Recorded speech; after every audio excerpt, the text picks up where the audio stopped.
she can be. Oh, she's hiding out on us. Come on.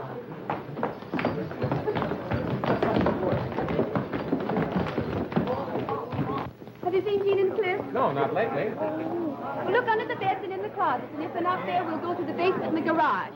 You think the hostess would be in the middle of things when we unmask instead of playing hide-and-go-seek? Yeah, listen. Oh, you better hurry or they'll find out we're gone and come after us.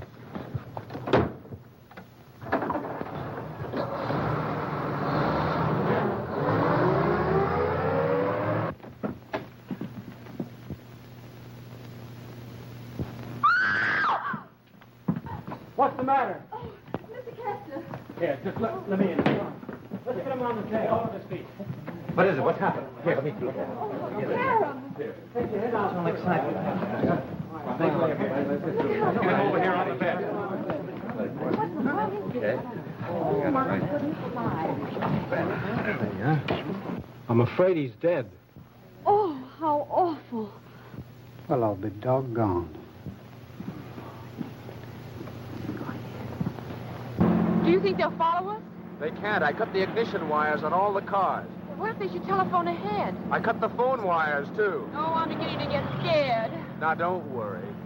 Plain murder. 3 knife wounds in his back. Better call the police, Lennox. Yes, sir. Come on, you people all get better out. get out of here. You can't do any good. Come on, let's go.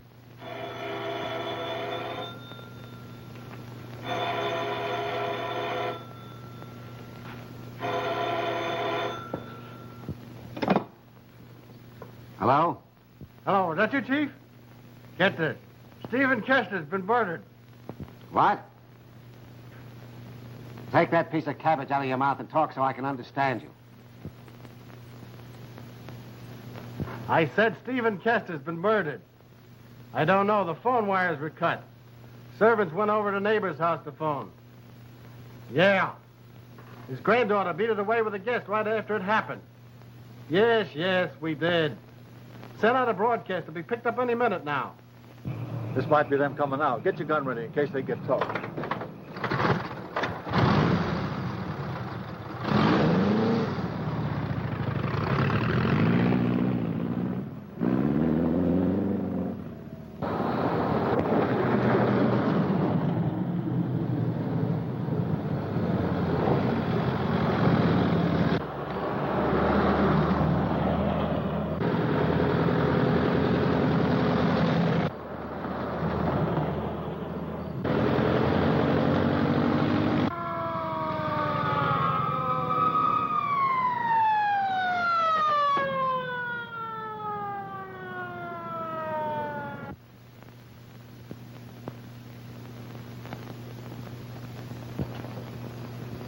Come on, move over, buddy. I'll drive. What's the idea? I was only doing 50. Oh, please, mister, let us go. We'll pay the fine. We're in a terrible hurry. Now, cut the comedy, sister.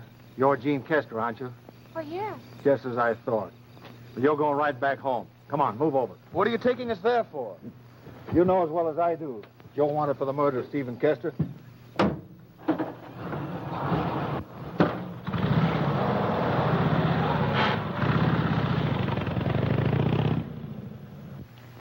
It's a list of the people who were at the party. They've all gone home now.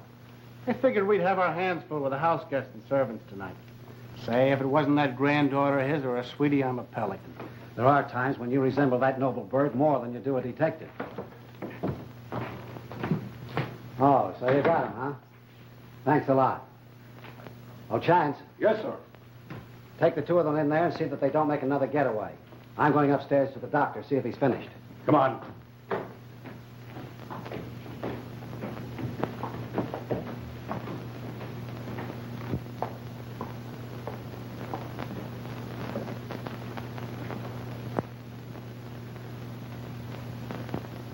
Oh, Cliff, I'm afraid.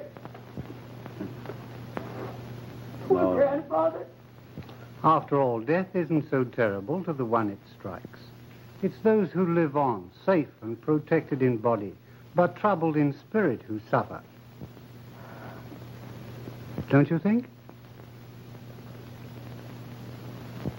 He was wearing this thing when we found him. He lives to be about 70 and then decides he wants to be a Chinaman. Who are you? Well, I paid $10 this morning to be a yodeler. What's your name? Tracy. Which Tracy? Michael Tracy. The novelist? Well, I'm not exactly a novelist. I write detective stories. Got a police record, haven't you? Yes, I've been arrested 7 or 8 times. 4 times for creating a disturbance while under the influence of alcohol. 3 times for socking a cop on the nose, and once for murder. I was exonerated from that, though. You see, I only commit murder with pen and ink. What are you doing here? Well, I'm a friend of Miss Kester's. I'm spending the weekend here. And been doing a little sleuthing on the side since the murder, I suppose. Well, I've been keeping my eyes open. Well, we don't want anybody gumming things up, so don't figure to help us out. Well, I know a few things you might like to hear, but I'll try to keep them quiet. You'll get a chance to spill it when the time comes.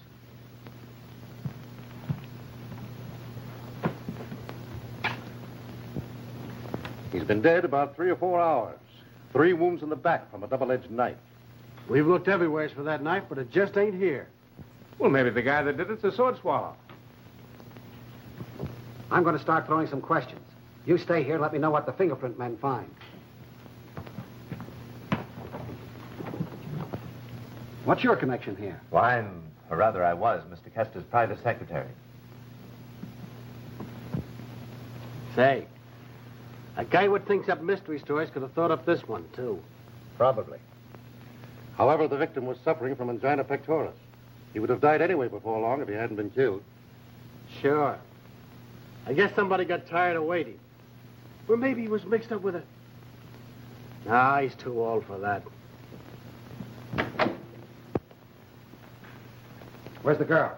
Miss Kester was very upset. What with hearing about her grandfather and being hauled around like a common murderess, she went to her room with her maid. Maya's watching her. All right, sit down, everybody. Take it easy. Supposing you tell me about the last time you saw Mr. Kester alive. I know all about how he was found. Well, Mr. Kester was having difficulty putting on the papier-mâché head, so I helped him. Then I came downstairs. Miss Kester had asked me to have the orchestra give a roll of the drums at the end of the 3rd dance as a signal for everyone to unmask.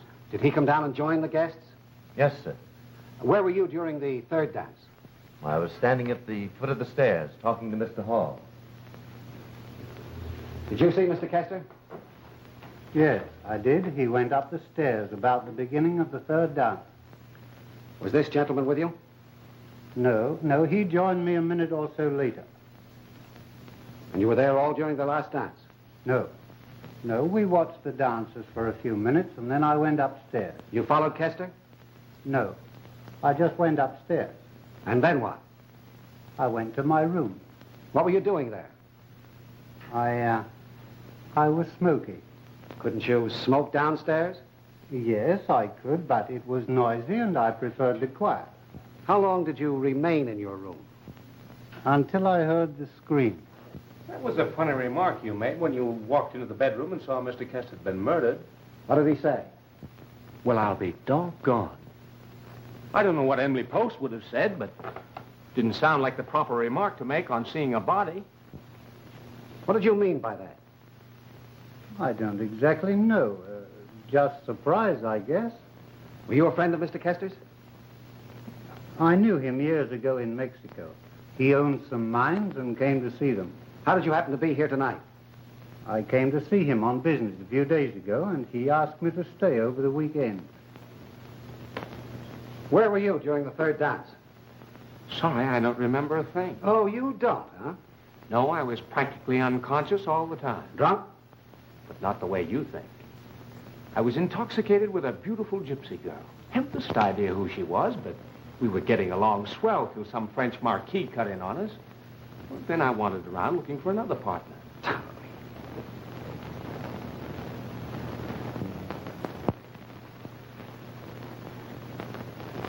Young man, I suppose you know that your actions tonight have been mighty suspicious.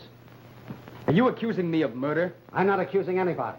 I'm simply trying to find out who had the motive and the opportunity to do it. Now, you come right down off your high horse and answer my questions civilly. Now, where were you when it happened? I can't very well say because I don't know when it happened. Well, where were you during the 3rd dance? I was out on the ground smoking. By yourself? Yes, until I grew tired of smoking. Then I walked back to the veranda and met Miss Kester. She told me she had a headache and asked me to take her for a ride. Then we both got in her car. Did you have any trouble starting it? Yes. Someone had cut the distributor wires. I put them together again, and we left just as they were unmasking. You and the young lady you're engaged to don't seem to care much for dancing, do you? I don't know what you're talking about. I'm not engaged. I'm talking about Miss Kester, and you know it. Oh, I know. Everyone seems to... Well, that's all I'm going to ask you tonight, but I want to see all of you in the morning.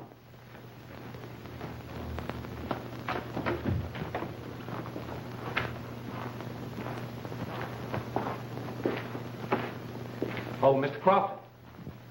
I don't think you'll find Miss Kester and Mr. Miller are murderers. There's something much worse. What do you mean, worse than murderers? They're neckers. Really, young people nowadays are something terrible. Young man, if you have anything valuable to offer to this investigation, I shall be glad to get it. Otherwise, don't butt in. Oh, but it is valuable. I suspect them of being in love. According to my own private computation, I've discovered them together 14 times lately. 7 times embracing, 7 times fighting like cats and dogs. Therefore, they must be in love. Maybe they were trying to elope. I'll bet that's just what they were doing. Now, how did you happen to figure that out? Well, I got an inkling yesterday when I asked Jean to marry me. And she said she couldn't because she already had a date to elope with Mr. Miller this evening.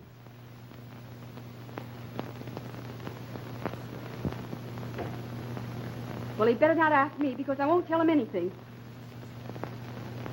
Richard, Mr. Crofton. How do you do? How do you do? Just what is it that you're not going to tell? Nothing that would interest you. Everything interests me. Mr. Kester was seen going up the stairs at the beginning of the 3rd dance. After it was over, he was found murdered. Now, just what were you doing during that time? I was dancing. All the time? Come on, you might as well tell me. I'll find out sooner or later. Well, no, I wasn't. I mean... Well, what do you mean? I mean that once during the dance, I did go upstairs for a minute. What for? It's too bad a lady can't go to her own room. Mrs. Pritchard, how long were you in your room? Only 2 or 3 minutes. Anyone upstairs at that time? I didn't see anyone. Notice anyone in Kester's room? No, the door was closed, I think. You sure you didn't see anyone? I tell you, I didn't see anyone upstairs. I don't believe you. Do you mean to tell me I'm lying? Yes. You saw someone upstairs, and you're going to tell me who it was. But I tell you I didn't. I didn't. Don't lie. Because it'll only be all the harder for you. But I tell you... Who was it? All right. I'll tell. And you did see someone upstairs. What were they doing? Well, I opened the door to our room and started out. Then I remembered I'd forgotten to turn out the light in the bathroom, so I went back. And just as I stepped into the hall, I saw someone coming out of Mr. Kester's room. And who was it? Come on. It was Jean Kester.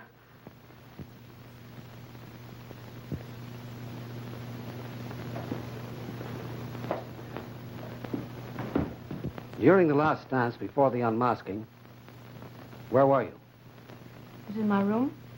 Why? I was tired and wanted to rest. How long did you remain in your room? Oh, during that dance, I had a little headache. I felt some fresh air would do me some good. So I went downstairs and asked one of the guests to take me for a ride. Mr. Miller's a pretty good friend of yours, isn't he? Oh, good enough. I understand you were engaged. Oh, yes. That's what everyone thinks. But there's not any truth in it. How come you took a notion to take a ride when you did? I should think, being hostess, that you would have stayed, just out of politeness. Should you? That's not answering my question. Well, then don't ask such absurd ones. If I felt like going for a ride instead of being polite, that's my affair. Maybe it was your affair, but it's mine now. Your grandfather was murdered, and it's my business to find out who did it. What were you doing in his room before you took the ride? I wasn't in his room tonight. You would swear to that? Of course I'd swear to it. You don't think that I killed him? No. But I think you know who did. Well, I don't.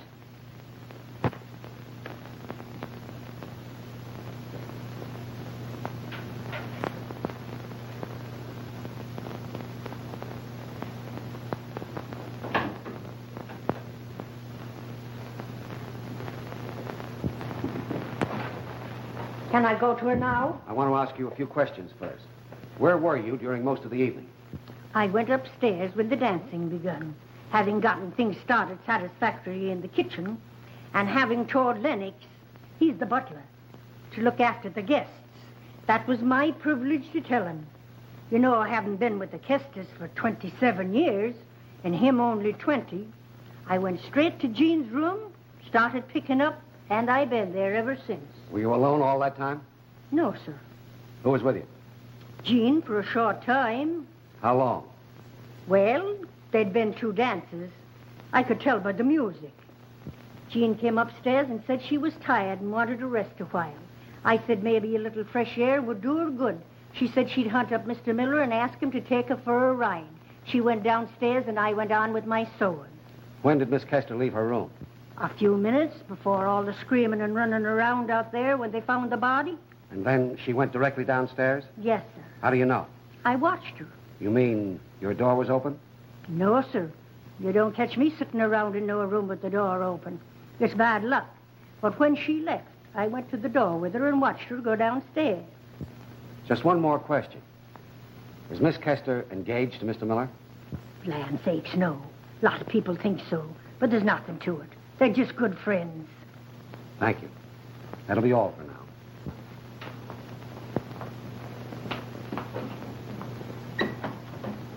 I wonder if you were struck with the same thing I was. What was that? The similarity of Miss Kester's, Miller's, and Dora's story. Yes, I got that. They seem to check all right. Well, just a bit too all right, don't you think? What do you mean? Well, they answered that engagement question the same way. Statistics prove that you can't get 3 honest observers to tell the same story. It's psychology. Proving that psychology can go wrong. No, proving prearranged agreement. I don't think Miss Kester was in that old guy's bedroom at all. Neither do I. Do you think Mrs. Pritchard was lying? Sure. She pretended she didn't want to tell, but she overdid it. Bad acting. Captain, Mrs. Pritchard wasn't lying. But Jean was. How did you get smart enough to figure that out? Well, I saw myself. Were you upstairs during that dance? Yes, I happened to go up to my room. Well, you see, I needed a safety pin to retain my decency. And while I was there, I saw Jean come out of her grandfather's room. What else? Well, she seemed upset and in a hurry. I didn't see Dora, but that proves they're lying, doesn't it? Did you see Mrs. Pritchard? No, but I don't see how she missed seeing me. If she did, I'll have to thank her for keeping her mouth shut. Why are you so interested in pinning the murder on her all of a sudden? Well, I'm the disappointed lover. In any good old Victorian novel, that's motive enough for committing a murder, isn't it? No, not in this case. That's no reason for croaking the old gent. Could be. He might have favored Miller and disapproved of me. Well, did he? Yes. You're the biggest fool I have ever seen. Well, when it comes to a choice between my neck and the lady's, it's just too bad for the lady. You couldn't be mixing up in this case just to get material for a novel, could you? I might be. Well, watch out you don't get into trouble. You're not above suspicion, you know.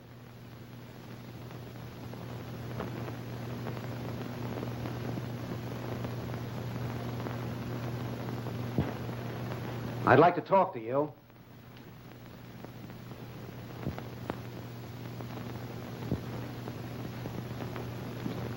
Where were you this evening during the dancing? After the music started, I went upstairs to pick up Mr. Kester's things and turn down the bed. Then I went down the back stairs and was busy in the kitchen until I heard the scream. Did you see anyone in the hall? No, sir. What kind of a man was Mr. Kester to work for? He was a Simon Legree, sir. It's been most difficult to put up with him these past 20 years. You pardon my saying it, sir, but there's no one who won't be glad that he's gone. Did you have any quarrel with him lately? No, sir. I never argued. I just kept my feelings to myself, sir. Do you know of anyone that did have a quarrel with Mr. Kester? Yes, sir. Who? Mr. Hall, sir. What kind of a quarrel? Well, Mr. Tracy was there at the time. Perhaps he could tell you more about it than I could. All right. Now is the chance for you to say something important. I happened to be downstairs the day he arrived. He refused to give his name to Lennox or state his business. Kester asked him to come in. As Hall started toward the study, Jean came downstairs. When they both saw each other, they stopped cold. That right, Lennox? They did, sir. He stepped closer to her as though he intended speaking to her, but she just stared. Then he turned away, and I let him in the study. As I closed the door after him, I heard them almost immediately go into an argument. What about? I don't know, sir. I never eavesdropped. Did you happen to hear what they were arguing about? No, but they were both hot under the collar. I asked Jean if she knew him. She said she'd never seen him before in her life. Then Kester came out with Hall and introduced him. Said he was an old friend and was going to stay here a few days. Any other quarrels that you know about? Yes, sir. The one he had with his granddaughter, sir. What was that about? I wasn't there, sir, but Mr. Pritchard was. You tell Pritchard I want to see him. Yes, sir. Did you notice that he never dropped the "did you ring, sir" attitude all through the hubbub? Well, what of it? Well, I'm never satisfied with a murder unless it involves an old family retainer. They always know about the household skeleton. Well, I'm not interested in your theories. This is no book murder. Well, what did your men find out? The ignition wires and the distributor wires are cut on all the cars except the one Miller drove away in. And the ignition wires are cut on that. And the telephone wires are cut twice. Meaning what? Well, I'm trying to figure it out. In the meantime, we're looking for shoes. Shoes? Yeah, where the wires were cut on the Kester's bedroom, there's an impression of a heel. We've made a cast of that. You want to see me? Oh, yes. I understand that Miss Kester and her grandfather had a quarrel yesterday. What do you know about it? Well, Mr. Kester rang for me, and as I was going down the hall, I heard the sound of their voices.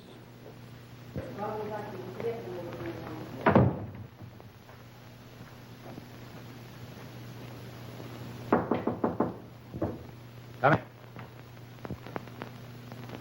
You gave Lennox orders to prepare the room so they could stay, didn't you? Certainly I didn't. I do it again. I'm the one to give orders, house. Well, they're my friends, and if they want to stay, they'll stay, or I leave with them. All right. As long as they're here, they can stay. But they'll not come here again. And why not? Because I won't have trash like they are mollycoddling around you. They play up to you, make love to you, and you let them. Of course I do. I'm human. They've asked you to marry them, both of them, haven't they? And why? Because they want to get their fingers on your money. Well, they'll not get 1 cent. You'll not marry either one of them. I'll marry whom I please. When the time comes for you to marry, I have a list of eligible men that will call on you. I suppose you think you can tell me when and whom I should marry, and that I'm to have a boy and he's to be named after you. Rot. Do you think you can arrange my life for me? You've forgotten what you did to my mother? You leave her name out of this. Oh, you're ashamed to talk about that. You ruined her married life, and you killed her just as sure as if you stuck a knife in her heart. But you can't do that to me. We'll talk no more about that now. I'll see these men, both of them, after the party. And I'll buy them off. That's all they're after. Pritchard? Yes, sir. You are to pay up all charge accounts of Miss Kester's and close them up. I'll not be responsible for any more of her debts. Yes, sir. Do you think you can bully me by stopping my money? You forget I have some jewels left. You've pawned some of them already, haven't you? Well, of course I have. You stopped my allowance about 6 weeks ago. How do you think I got my spending money? When you come to your senses, your allowance will be waiting for you.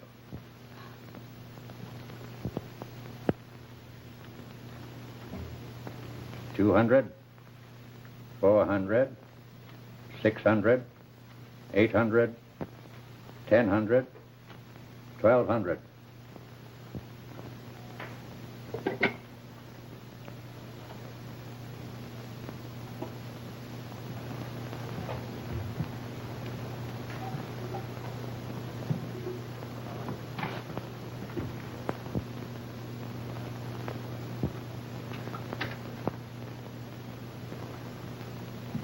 Pritchard,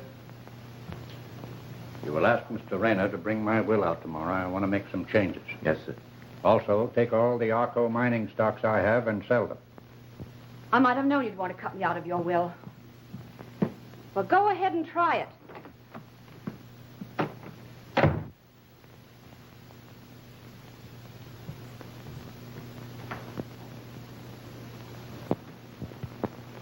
Then I left. I sent the checks to close the charge account and delivered his message to Mr. Rayner. You know what the reference to her mother was about? Well, not exactly. Miss Jean's mother died when she was 2 or 3. Her father also. I think they lived in Mexico. Then Mr. Kester brought her here. Since then, she's been at one school and another.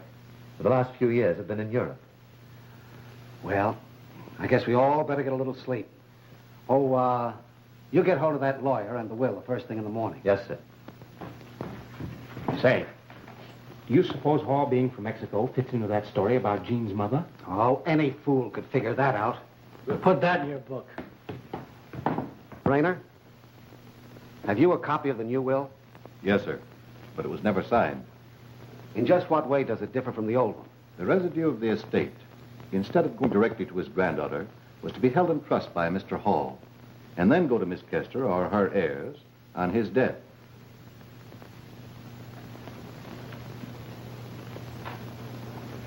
Do you think the new will would hold up in court? I think it would, if I were to swear that it was his wish and intention to sign it as soon as it was made up. Do you know why he wanted to sell those mining stocks? I didn't bother about those things much. Mr. Kester dabbled in stocks, but Pritchard took care of the details.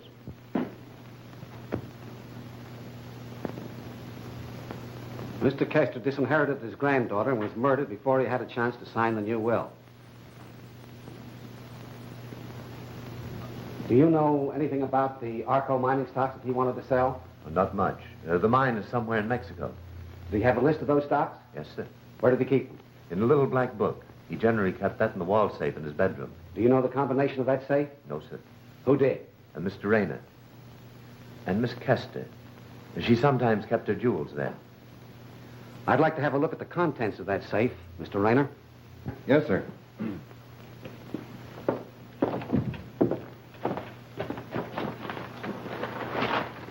Caught this bird sneaking down the back stairs with these shoes under his arm. Where were you going? I was going to ask one of the servants to have the heels straightened. Looks like the same round holes that were in the mold. Yes, Chief, same round hole. I'm not the only one that wears rubber heels.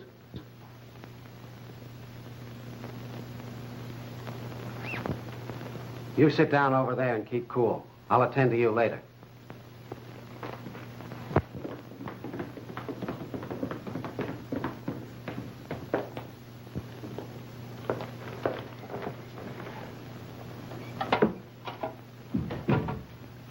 Have you got a key to this box? No, sir. Mr. Kester usually kept it in his pocket. I'll take a look among his things. Never mind.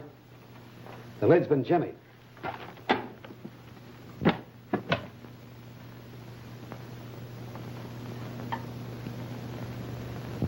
I suppose this goes to Hall according to that will. You'd better take care of it. What I've got to do is to find the $1,200.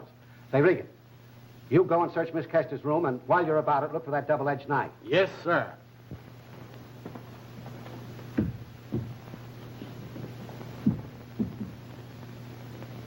This what you're looking for? What are you doing with that? Cutting open some of the pages in this book. May I have it? Sure, I detest knives. Ever since my uncle's, he was a banker, stabbed himself in the vestibule. We can do without your comedy. Okay. Where did you get this? On the roof outside Mr. Kester's bedroom. I found it this morning. Did either of you ever see this knife before?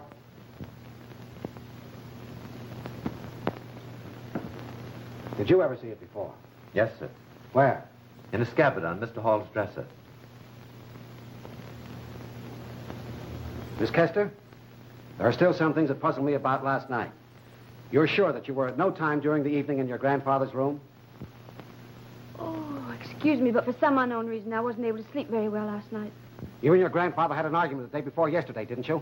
Well, I didn't keep a carbon copy of my actions.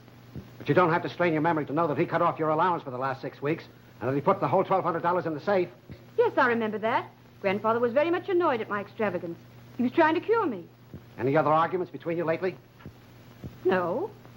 Then why did you deliberately go to that safe and take out the $1,200? Well, how dare you accuse me of that? Your fingerprints were found on the knob.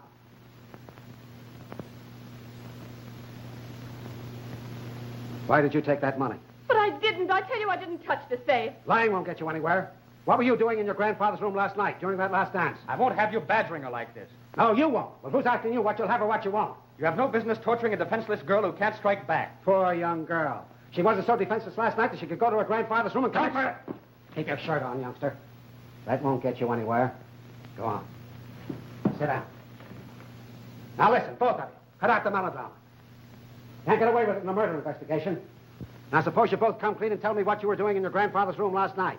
Jean, remember what I said. Mr. Crofton, I apologize for what I did just now. You have every right to ask whatever you see fit.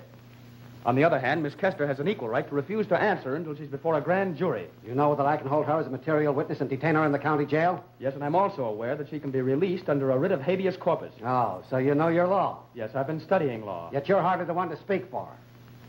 Supposing we let Miss Kester speak for herself. I have nothing to say. And there's only one thing left for me to do. Chance. Place Miss Kester under guard till I can take her down to Mineola. Come on. Not you. I want to ask you some questions. You'll find it useless. I refuse to answer anything you may ask me. Even before you know what it is? Even before I know what it is. Found it, Chief. In Miss Kester's room? No, I couldn't find a thing there. Her maid was acting suspicious, so I locked her up and searched the room. Found it tucked in her knitting yarn. All right, keep your eyes on these two. They're under arrest. For murder? No, as suspects. Oh, come on, you two.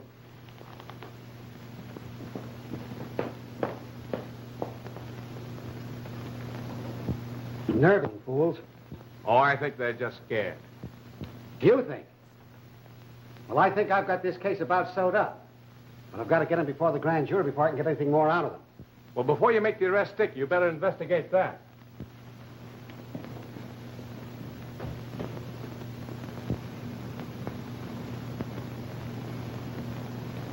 Mr. Hall seems to be in a hurry.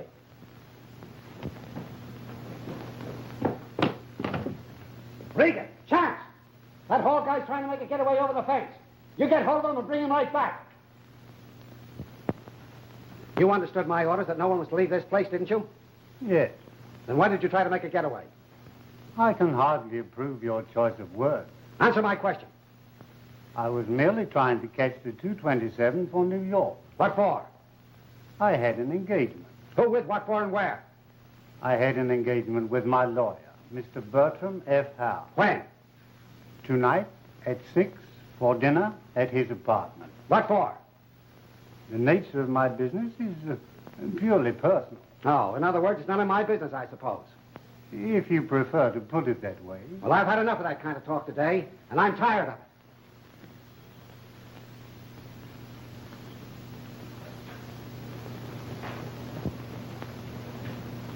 This yours? Yes. Then you admit it. Perhaps you'll admit throwing it on the roof outside of Kester's room. No, I didn't. It's been missing from my dresser for 2 days. Did you report that to anybody? No. Well, that's all now. Well, I check up with that lawyer of yours. Don't you try to make a getaway again.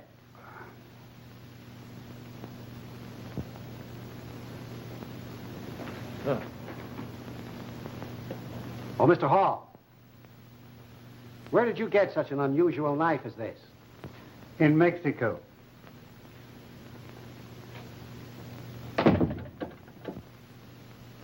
I want to speak to Mr. Bertram F. Howe. Never mind who it is. I want to talk to him. Oh, you know where he can be reached? Thank you. Hall's lying, too. Howe's been up in Maine for a week. He's not expected back until tomorrow. Well, I think Hall took a long chance and missed. Oh, you thinking again? It's mighty smart of him. Well, I suppose you know who killed Kester. Certainly I do, but I've got to prove it. Where's that lawyer and the secretary? Up in Kester's room looking over his stuff.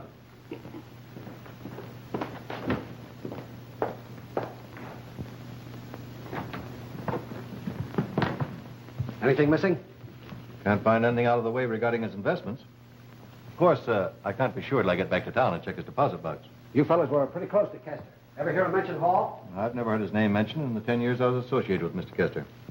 Just an idea of my own, of course, but on 1 or 2 occasions I heard Mr. Hall mention the Arco Mining Company, and Mr. Kester seemed well uncomfortable. Kester owned some of that stock, didn't he? He did until day before yesterday. I sold the last of it for him. $14,000 worth. It's entered here in this little black book.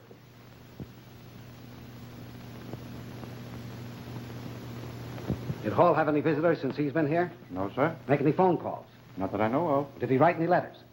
Yes, sir, he did. A few days ago, he rang for me, handed me a letter, and asked me to have it sent registered special delivery. Did you notice who to? I did, sir. Seeing as how he wanted it registered. To a Mr. Howe, sir. Did he say anything else? Well, he asked me if Miss Kester was up yet. I said no. Then he asked me to send Dora to him. And did you? Yes, sir. First she lies for the girl, then she hides the money, and now she's in cahoots with this fellow Hall.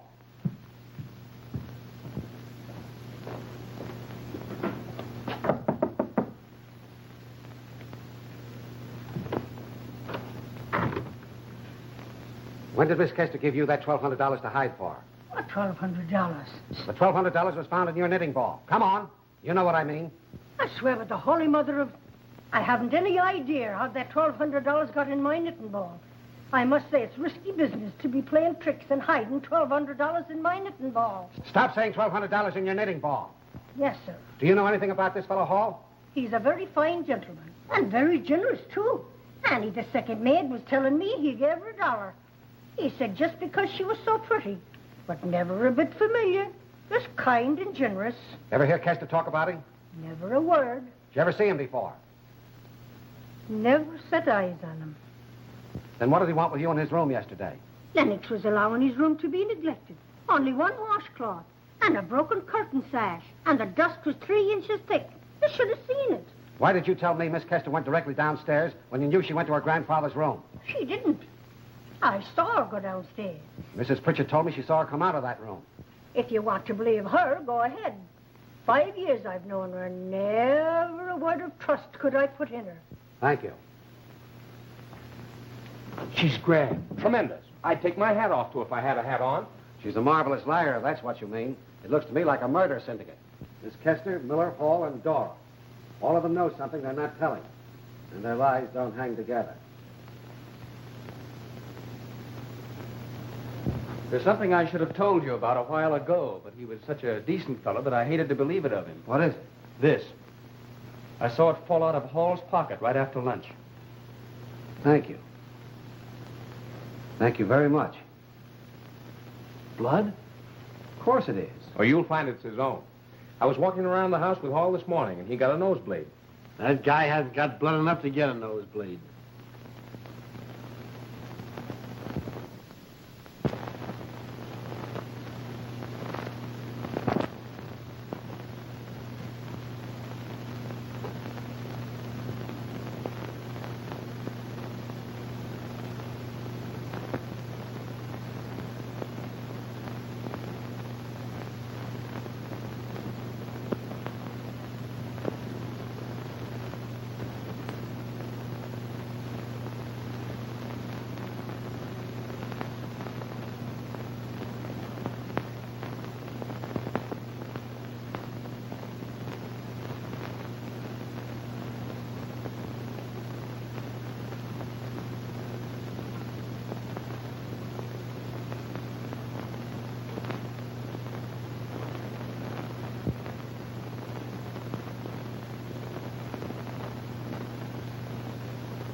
I'm awfully sorry. Oh, you frightened me.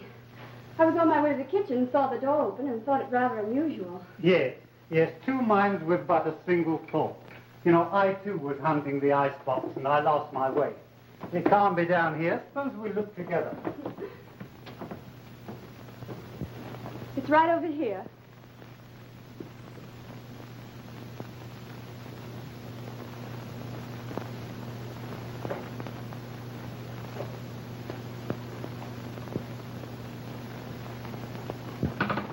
Hello, Glutton.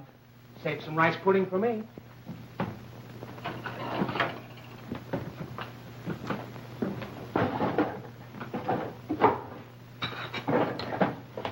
I was so famished I couldn't sleep. Cold mutton. I've been thinking of this all the evening. That's one dish I couldn't relish in a house of murder. This is what I like. Informality.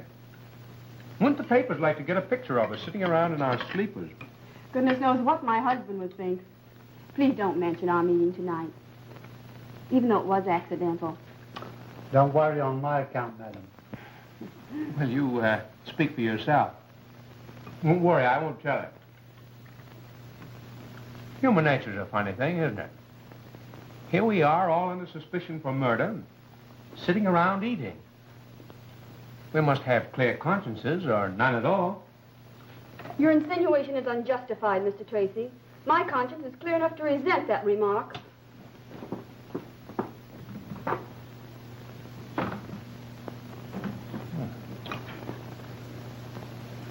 Just exactly what do you know about this murder, Mr. Hall? Just as much as you do, Mr. Tracy.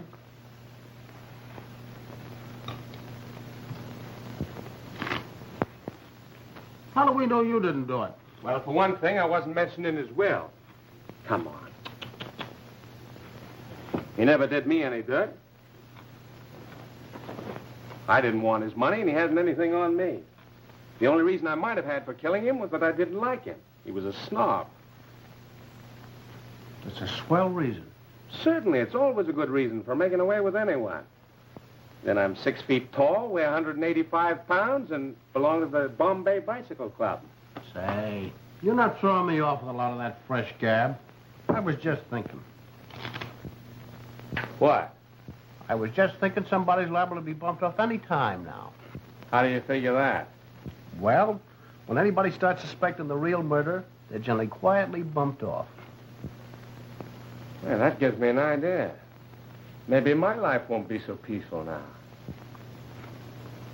What do you know? Did it ever strike you that it was Mrs. Pritchard who opened the closet door and found Kester? Yet her fingerprints were not on that doorknob. Say, boy, you got something there. And another thing, Mrs. Pritchard was on that second floor during the last dance. Yeah, and so were you. I've got another idea. Huh? Yep. You know, that little black book might tell a big story if it could only talk. Ah, you pain. You're always going in for little black books. Well, I told you somebody's going to get bumped off.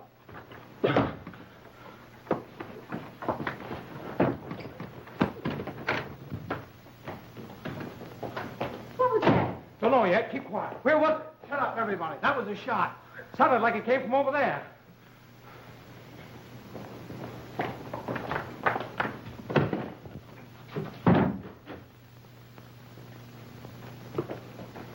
Pritchard, wake up. Wake up, Pritchard. Come on, wake up. What's the matter? Wake up. Come on, wake up. What's happened? We heard a shot, and it sounded like it came from this room. Anyone been in here? Oh, where's my wife? How do I know? Who sleeps next door? Mr. Hall.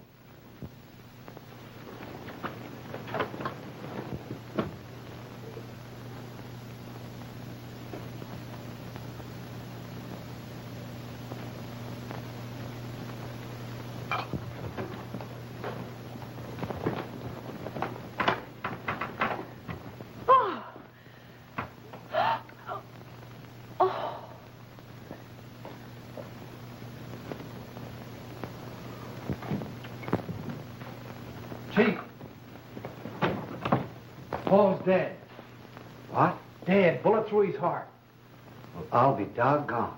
That's exactly the way Hall felt about it. What do you mean? Well, that's what he said when he looked at Kester. Say, I never did understand what he meant. We'll find the body in the bedroom. We left everything just as we found it last night. He probably knew we were closing in on him and took the easiest way out. Must have had a grudge against Kester for years. Oh, pardon the interruption. But I don't think Hall killed Kester. And I don't think he committed suicide. All right, Smarty. Spill your theory. Well, I was just wondering. Why wasn't Pritchard awakened by that shot? And why wasn't his wife in the room with him? Maybe he was doped. Right. That's why I've been hanging on to these. And I think your chemist will find that someone's been hitting the junk. Tell the butler I want to see him and get me Pritchard. Right.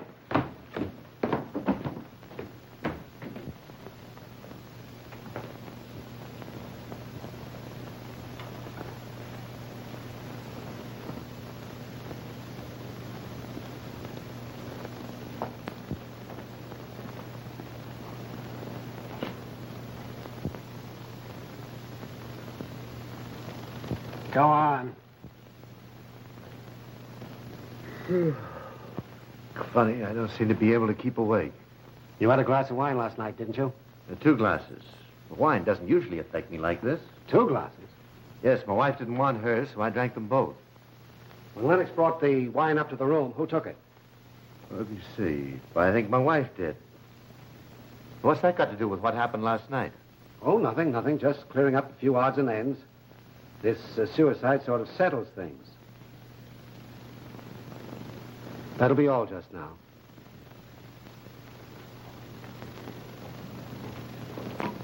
Where was Mrs. Pritchard last night? Well, let me think. I don't know. I didn't take any notice of her until after everything was over.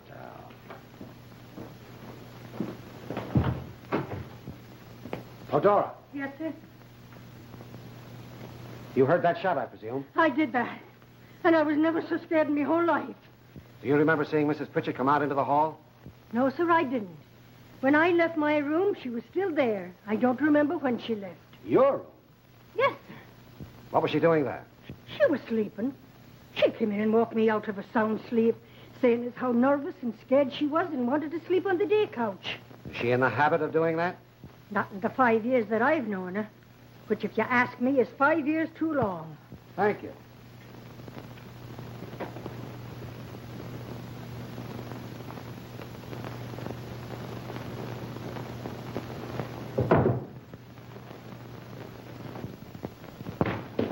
Oh, Captain, I realize you want me to stick around here till this business is over, but I'd like to go to town today, if you don't mind. Oh, I promise I'll be back this afternoon, and I couldn't get away if I wanted to. You all know me. You know where he was last night when the shot was fired? Yeah, he was with me. All right, then, you can go. Thanks. But listen, no funny business. Put a tail on that guy. I sure would like to pin something on him. Now, don't tell me you saved enough money to buy Arco mining stock. No. Tell me what you know about this company. Well, the Arco mine is in Mexico. It was developed under a partnership between Stephen Kester and a fellow named Roger Hall.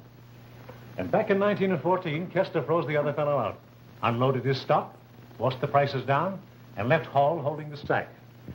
Since that time, he's bought a lot of that stock back, and now it's one of the most valuable stocks on the market. How much stock did Kester hold? Well, you'll have to see the bank he did business with to find that out. All right. Suppose you use your influence with that banker and call him up and have him have all the information when I get there. I'm in a hurry.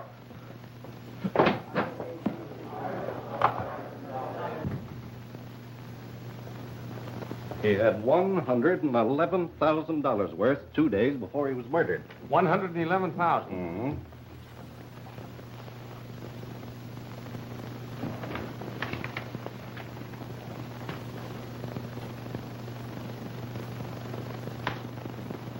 Thanks.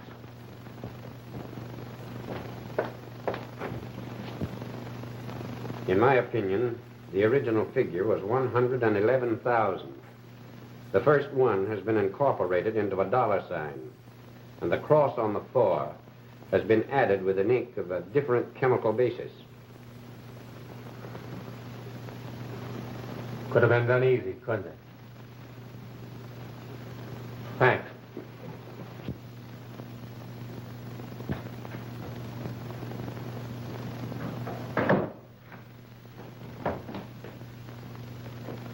Well, here I am again. Where's everybody?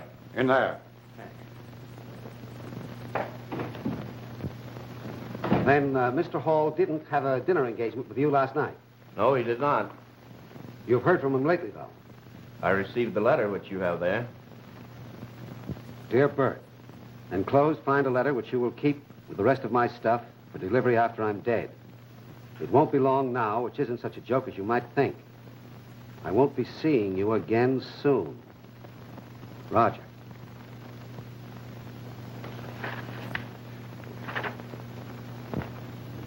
You knew Hall pretty well, didn't you? Yes, I've been his friend for a number of years. I'm the executor of his estate, whatever it is. Go and get Miss Kester for me.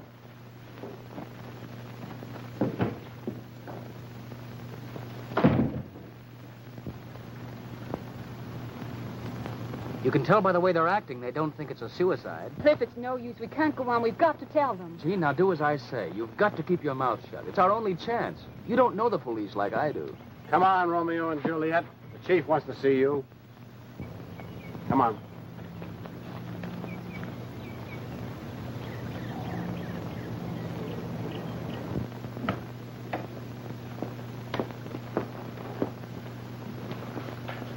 Mr. Howe brought me a letter to you from Mr. Hall. Well, I don't understand. Why should he write me a letter? It was to be delivered to you after his death. I'd like you to read it.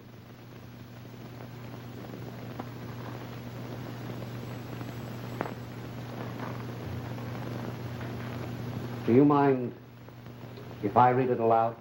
No, go ahead.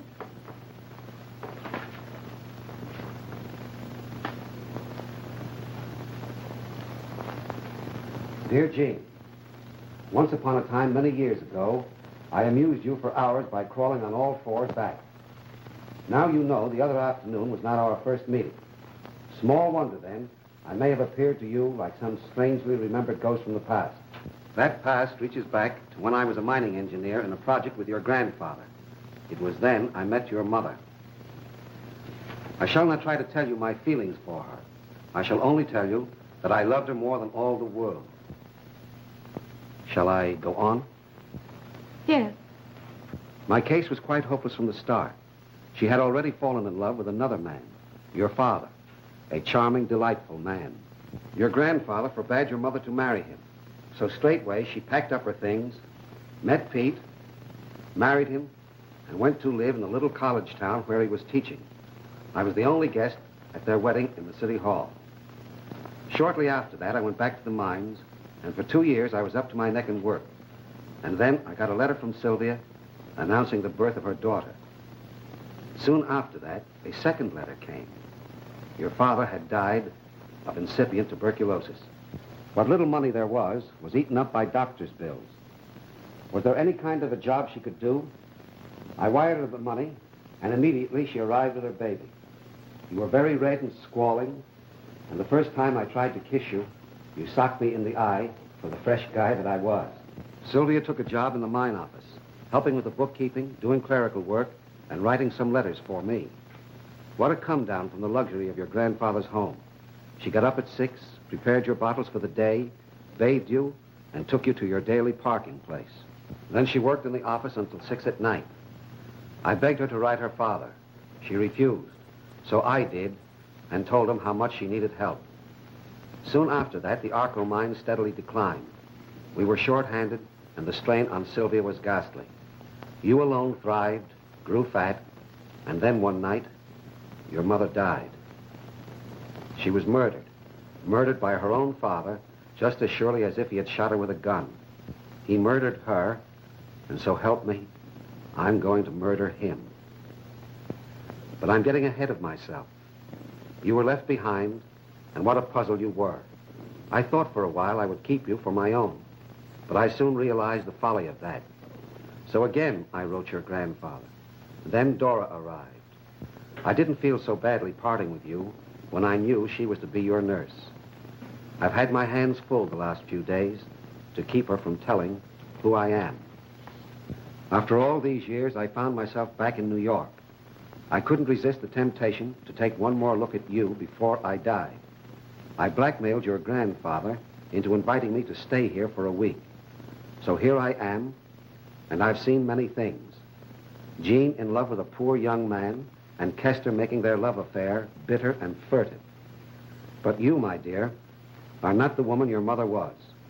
You couldn't stand up under the poverty and worry and work as she did. And so for the sake of Sylvia, whom I loved, and for charming Peter, and for the baby who socked me in the eye, I'm going to solve your problems for you. It's a very simple solution. 2 bullets, one for Kester and one for myself. Just when I shall do it, I haven't decided yet. I can see too plainly the smoldering, maddening frustration that your Cliff is trying so hard to keep in check. I don't want him to beat me to the pleasure of murdering Stephen Kester. Lovingly, Roger Hall. That isn't true, that part about Cliff. The rest of it is, every word of it. He killed my mother and I hate him. But that isn't true about Cliff. No, I know what he meant when he looked at Kester and said, well, I'll be doggone. It was just pure surprise. No wonder he was surprised. Someone did beat him to it. Oh, why don't you let us alone? Why don't you stop digging into this? Hall admitted that he killed my grandfather and then committed suicide. Yes, he did. And that's just what we're going to do. Let it stand as it is.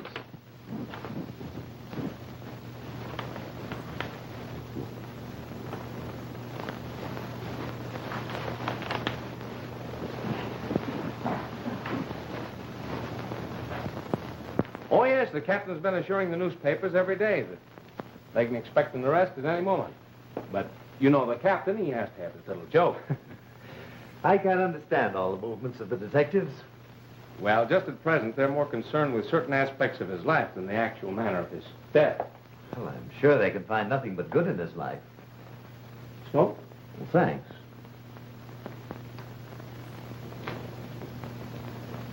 You know, we've been going through his notebook.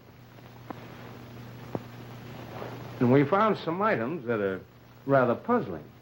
But I thought he kept everything in his private book quite clear.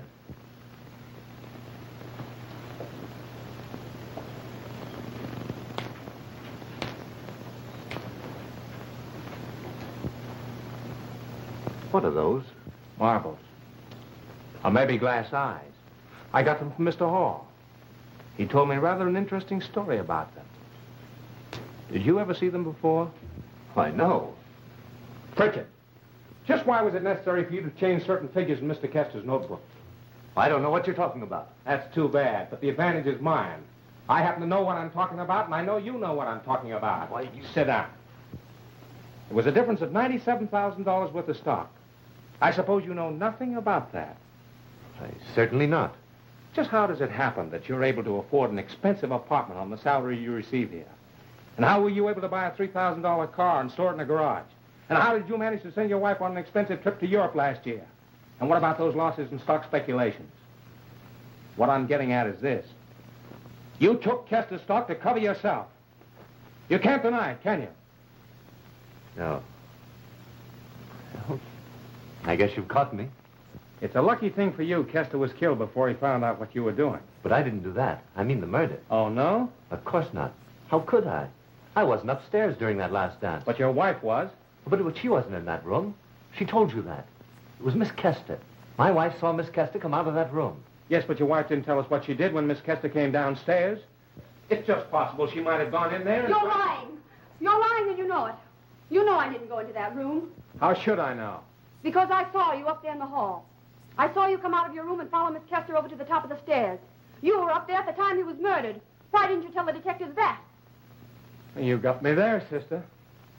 Maybe you won't be so ready to accuse other people now.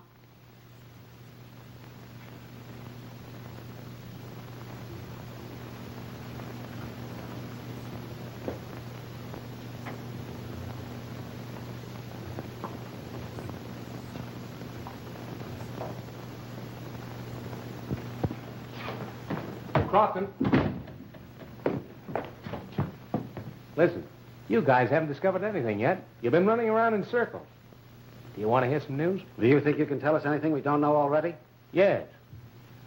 There's going to be another murder around here pretty soon. And I have a sneaking suspicion I'm slated to be the victim. Oh, and I suppose you want me to detail about 20 men to guard that pretty body of yours, That's just what I don't want. But I want you to take all your men outside tonight. That's a good one.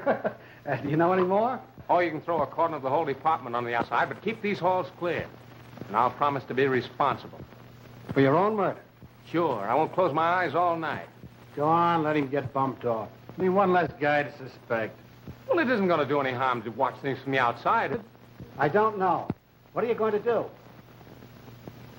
Well, I'm going to play marbles.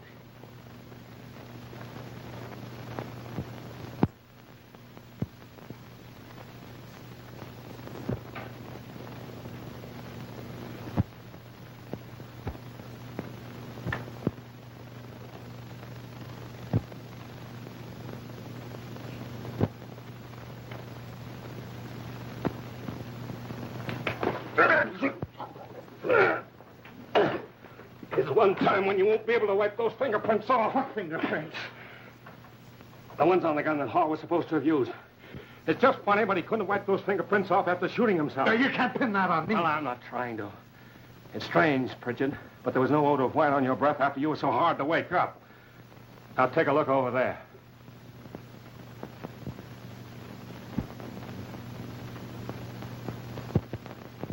You made your first mistake when you bought 2 Chinese outfits from the same place. You made your second mistake when you threw one in the incinerator and tried to burn it. You forgot the eyes wouldn't burn, didn't you? Yes. Now I want to hear from your own lips. Just when you slipped that disguise off and showed up downstairs among the dancers. Come on, spill it. It was you down there among the guests, wasn't it? Yes. I thought so. I asked him a question, and he rushed off without answering it. I thought it was funny at the time. Well, come on, spill it. Just how did you do it? I went upstairs, just like Hall testified. Only it was me instead of Kester. Then I slipped out of the outfit and threw it down the chute of the incinerator. I threw in a lighted matches and papers. Then I went down the servants' stairs and showed myself in the hall. You killed Kester earlier in the evening and threw his body in the closet, didn't you? Yes. Yes, I did. Why? Do you know why? You told me why yourself this afternoon. You know what you'll get for it, don't you? Yes, I know. But I don't care. It's better than this suspense. My wife made me do it. She ate, nagged me till I got myself in a hole I couldn't get out of any other way. I'm not to blame. She is.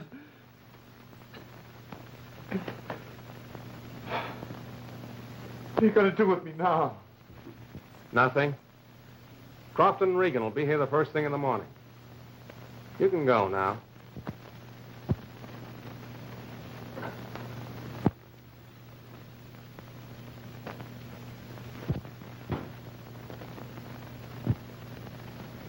I said you could go now.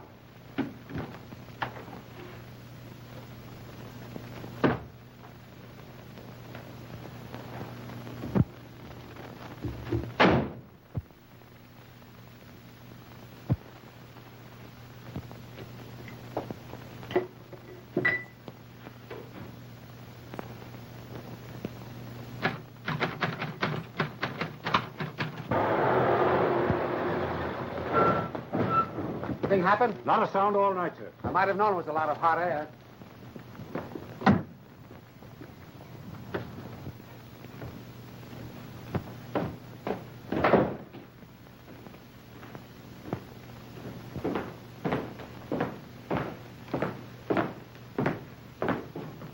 Oh, good morning, Captain. Nice morning. You look as though you were drawn through a knothole. What happened? Nothing. Except that. It sounded as though it came from Mr. and Mrs. Pritchard's room.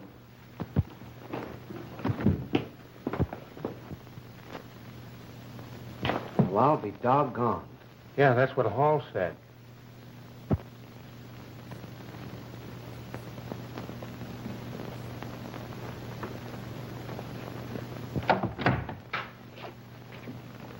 Listen, there's just one thing I want to know. You took that $1,200 out of the safe to get married on, didn't you? Yes. Could you get married without it? Sure. Well, go ahead. Preachers get up early, and I'll fix everything with Crofton. Go on, quick.